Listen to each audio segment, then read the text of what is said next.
প্রায় ৩ বছর পরে এবার আমি বাড়িতে গিয়ে ১৫-১৬ দিনের একটা লম্বা ছুটি কাটিয়েছি। দুঃখের বিষয় কি জানেন? এতদিন বাড়িতে থেকেও, এতদিন গ্রামে থেকেও আমি কোনো ধরনের ভিডিও করতে পারিনি। টুকটাক কিছু ভিডিও করেছি শুধু শর্টস আর রিলসের জন্য, আর লং ভিডিওর জন্য তেমন কোনো ভিডিও আমি নিই নাই। বছর আমাদের ফেনীতে বন্যা হওয়ার পর থেকে আমাদের ঘরের নেটওয়ার্ক একদমই দুর্বল। মানে এই নেট দিয়ে কোনোভাবেই ফেসবুক বা ইউটিউব চালানো যায় না। যাই হোক, অনেকদিন পরে একটা নতুন ভিডিওতে ভয়েস দিয়েছি।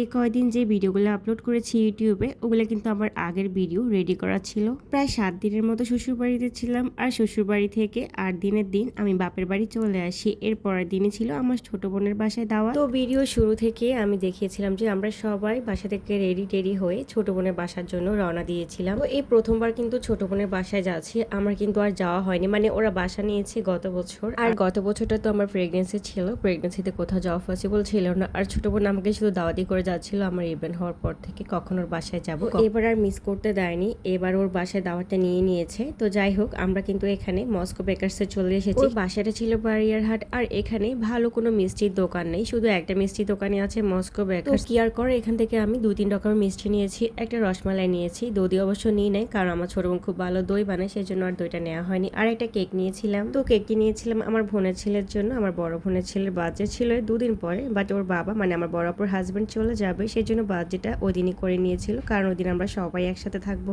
মেইন রোড থেকে ওর বাসাটা ছিল 5-6 মিনিটের মতো, বাট এত রোদ ছিল যে হেঁটে যাওয়া পসিবল ছিল না, তাই একটা অটো নিয়েছিলাম। আর অটোতে চড়তে যে আমার এত ভালো লাগে। ছোট ভাই, আমি আর আমার হাজবেন্ড, আমরা 3 জনে ছিলাম অটোতে। আর আমার আম্মু, আমার বড় বোন, মানে বাকি সবাই কিন্তু আগে পৌঁছে গিয়েছে। কি আমার মেয়ে তার খাম্মির সাথে আগের দিন বিকেলে চলে এসেছিল, মানে আমার ছোট বোনও কিন্তু আমাদের সাথে আমাদের বাড়িতেই ছিল। তো ও আমাদেরকে ইনভাইট করেছিল, সেজন্য আগের দিন বিকেলে চলে এসেছিল ওর বাসায়। যেহেতু ভাইয়া চলে যাবে ঢাকায়, আর ওনার ট্রেনের টিকিট ছিল 4টার দিকে, সেই জন্য খুব তাড়াহুড়া করে আমরা কেকটা কেটে ফেলেছিলাম, মানে যাওয়ার সাথে সাথে আমরা কেকটা কেটেছিলাম। তো যাই হোক, এভাবে ছোটখাটো করে কিন্তু আমরা সবাই মিলে একসাথে আয়োজন করছি, এটাই কিন্তু অনেক বড় ব্যাপার।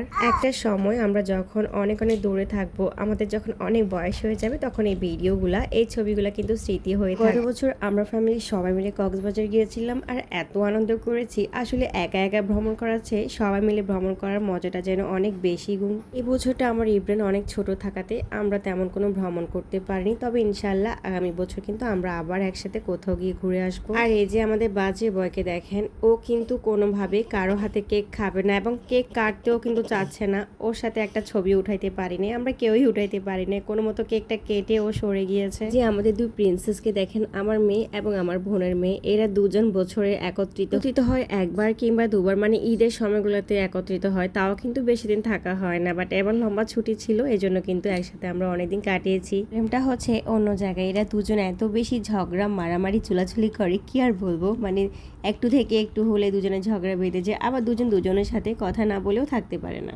কেক কাটার সময়ও ওদের ঝগড়া শুরু হয়ে যায়, কে কেক আগে খাবে, কে কেক পরে খাবে। মানে আমরা হাসতে হাসতে পুরো শেষ। মনে মনে এই ঝগড়াগুলো না একসময় স্মৃতি হয়ে থাকে। আমরা ছোটবেলায়ও ঠিক এমন করতাম। এখন দেখতেছি আমাদের 2 মেয়েও সেম আমাদের মতোই হয়েছে। কেক কাটতে কাটতে প্রায় জুমার নামাজের সময় হয়ে গিয়েছিল। এদিকে আমাদের 3 জামাই আর আব্বু মিলে জুমার নামাজে চলে যায়, আর আমরা বাচ্চাদেরকে ভাত খাইয়ে দিই। কি অল্প সময়ের মধ্যে আমার ছোট বোন দেখি এলাহি কাণ্ড করে বসে আছে, অনেকগুলো আইটেম রান্না করছে। ও আবার শেষ করে আমার ছোট বোনের হাতে দই খেয়েছিলাম। দইয়ের ভিডিওটা নিতে পারিনি, দইগুলো যে এত মজা হয়েছিল। যাই হোক, বিকালবেলা একটু ঘুরতে বের হয়েছিলাম, আমাদের মুহূর্তগুলো আপনাদের সাথে শেয়ার করেছি। আশা করি লাইক কমেন্টস করে পাশে থাকবেন, আর সবাই অনেক ভালো থাকবেন, সুস্থ থাকবেন। আল্লাহ হাফেজ।